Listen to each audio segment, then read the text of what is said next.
ओम नमः शिवाय। जय श्री हरि विष्णु जी। नमस्कार दोस्तों, आप सभी का मेरे चैनल में हार्दिक स्वागत है। दोस्तों, आप सभी को वैकुंठ चतुर्दशी की हार्दिक शुभकामनाएं।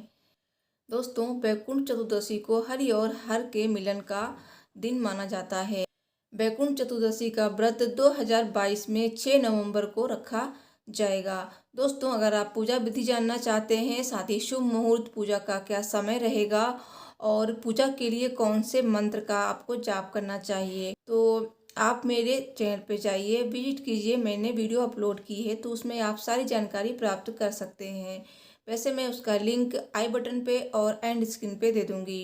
दोस्तों, इस दिन 14 दीपों का दान करना चाहिए और इस दिन आपको ज़रूरतमंद लोगों को दान भी करना चाहिए। दोस्तों, इस दिन भगवान भोलेनाथ और भगवान श्री हरि विष्णु की पूजा भी की जाती है। दोस्तों, अगर आपने व्रत रखा है तो व्रत कथा आपको अवश्य सुननी चाहिए या फिर पढ़नी चाहिए, क्योंकि व्रत कथा को पढ़ने से ही व्रत का पूर्ण फल प्राप्त होता है। तो आइए सुनते हैं वैकुंठ चतुर्दशी की 3 पौराणिक कथाएं। सब बोलिए भगवान विष्णु जी की जय, भगवान भोलेनाथ की जय। एक बार श्री हरि विष्णु जी देवादिदेव महादेव जी का पूजन करने काशी पधारे और वहां मणिकर्णिका घाट पर स्नान कर उन्होंने 1000 स्वर्ण कमल पुष्पों से भगवान विश्वनाथ के पूजन का संकल्प किया। लेकिन जब वे पूजन करने लगे तो महादेव ने उनकी भक्ति की परीक्षा लेने के लिए एक कमल पुष्प कम कर दिया। ये देख श्री हरि विष्णु जी ने सोचा कि मेरी आंखें भी तो कमल जैसी ही हैं, और उन्हें चढ़ाने को प्रस्तुत हुए। तब महादेव जी प्रकट हुए और बोले, हे हरि, तुम्हारे समान संसार में दूसरा कोई मेरा भक्त नहीं है। आज से कार्तिक मास शुक्ल पक्ष की यह चतुर्दशी अब वैकुंठ चतुर्दशी कहलाएगी। इस दिन जो मनुष्य भक्ति पूर्वक पहले आपका पूजन करेगा वो वैकुंठ को प्राप्त होगा। तो कार्तिक शुक्ल चतुर्दशी का दिन भगवान विष्णु और भगवान भोलेनाथ के पूजन का दिन है। इस दिन जो 1000 कमल पुष्पों से भगवान विष्णु के बाद भोलेनाथ की पूजा अर्चना करते हैं, वे समस्त भव बंधनों से मुक्त होकर वैकुंठ धाम को जाते हैं। और इसी दिन शिव जी ने श्री हरि विष्णु जी को सुदर्शन चक्र प्रदान किया था। इस दिन व्रत कर तारों की छांव में सरोवर, नदी इत्यादि के तट पर 14 दीपक जलाने की परंपरा है। वैकुंठ चतुर्दशी की कथा सुनने या फिर पढ़ने से 14,000 पापों से मुक्ति मिलती है। अब सुनते हैं वैकुंठ चतुर्दशी की दूसरी कथा। एक बार की बात है, नारद जी पृथ्वी लोक से घूमकर वैकुंठ धाम पहुंचते हैं। भगवान विष्णु उन्हें आदर पूर्वक बिठाते हैं और प्रसन्न होकर उनके आने का कारण पूछते हैं। नारद जी कहते हैं, हे प्रभु, आपने अपना नाम कृपा निधान रखा है। इससे आपके जो प्रिय भक्त हैं वही तर पाते हैं, जो सामान्य नर नारी हैं वो वंचित रह जाते हैं।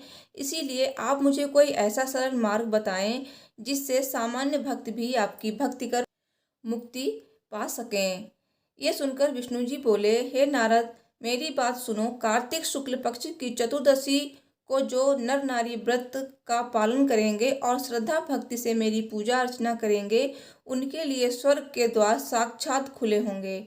इसके बाद विष्णु जी जय विजय को बुलाते हैं और उन्हें कार्तिक चतुर्दशी को स्वर्ग के द्वार खुला रखने का आदेश देते हैं।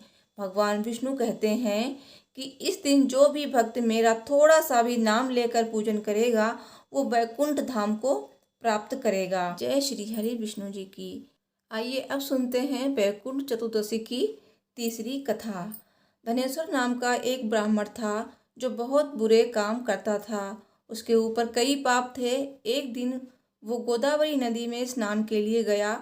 उस दिन वैकुंठ चतुर्दशी थी। कई भक्तजन उस दिन पूजा अर्चना कर गोदावरी घाट पर आए थे। उस भीड़ में धनेश्वर भी उन सभी के साथ था। इस प्रकार उन श्रद्धालुओं के स्पर्श के कारण धनेश्वर को भी पुण्य मिला। जब उसकी मृत्यु हो गई तब उसे यमराज लेकर गए और नरक में भेज दिया।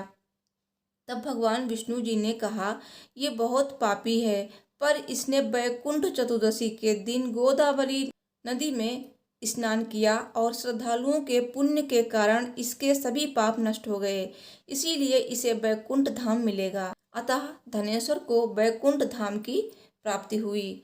तो इस तरह से वैकुंठ चतुर्दशी की बहुत बड़ी महिमा है।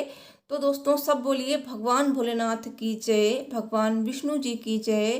दोस्तों वीडियो पसंद आई हो तो प्लीज़ वीडियो को लाइक शेयर कर दीजिए और चैनल को जरूर सब्सक्राइब कीजिए। कमेंट बॉक्स में जय श्री हरि विष्णु जी, जय भोलेनाथ जी अवश्य लिखिए।